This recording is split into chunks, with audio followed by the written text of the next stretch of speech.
Hello everyone and welcome. This is the 7th edition already of the Einzelgänger Q&A. A while ago I got a question from a follower named Sophia below my video about Stoicism and not giving a you know what.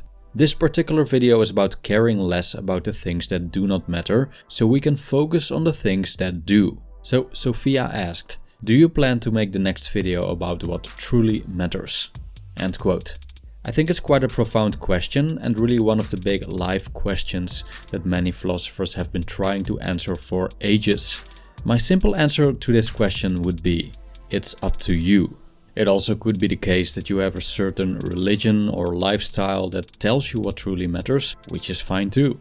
Again, it's up to the individual to embark on the religious train as well as following a certain philosophy. Since the video you've commented on is about Stoic philosophy, it makes sense to talk about what truly matters to the Stoics.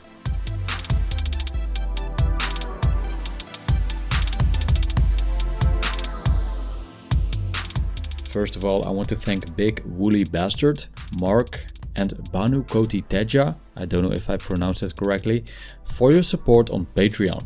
Thank you guys. Now let's dive in.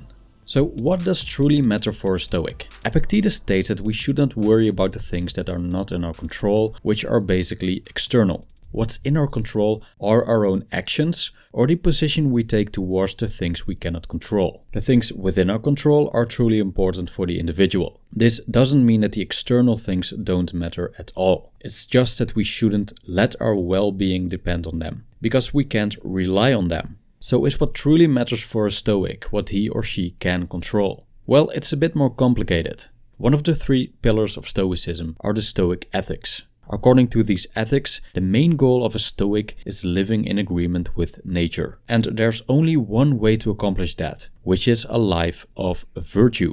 If we combine this with the dichotomy of control, we can say that living virtuously is completely within our control. Thus, taking action in order to live a life of virtue is what truly matters to the Stoic. Let's get a bit deeper into what this means. Stoic virtue can be subdivided into 4 elements: wisdom, courage, moderation, and justice. According to the Internet Encyclopedia of Philosophy, wisdom can be subdivided into good sense, good calculation, quick-wittedness, discretion, and resourcefulness. Justice into piety, honesty, equity and fair dealing. Courage into endurance, confidence, high-mindedness, cheerfulness, and industriousness. And moderation into good discipline, seemliness, modesty, and self-control. As we can see, these are all traits that we can adhere to, or at least pursue in ourselves, regardless of the situation we're in. No matter if you're rich or poor, free or imprisoned, religious or atheist. If we do these well enough,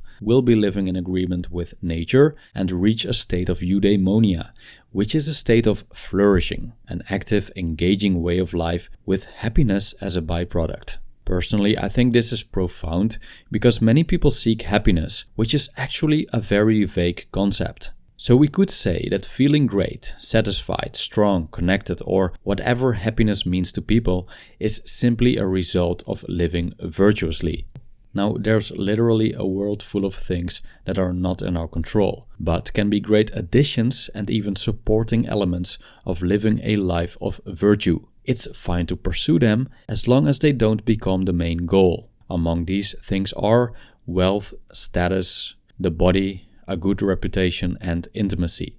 A cynic would reject all of them, and so would an ascetic. But the Stoics saw that human beings are naturally inclined to these things, so purposefully cutting ourselves off from them would be against nature. Moreover, a wealthy person could use his or her position to enhance justice in the community and basically make a change. Also, this person is in the ideal position to practice moderation because the temptations are plentiful.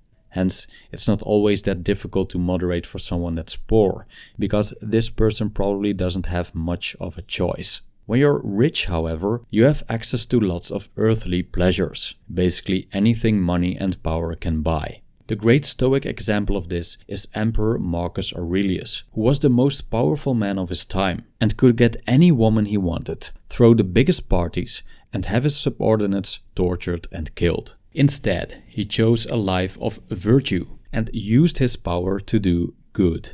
During his reign, he boosted the economy, promoted free speech and education, and even though he waged wars, he did not rejoice in killing. Perhaps his biggest achievement was his legacy, meditations. So I hope this answers your question, Sophia. The Patreon edition of the Q&A is now live on my Patreon page. In this edition, I will answer questions about individuation, Stoicism and more. Have a great day everyone, and thank you for watching.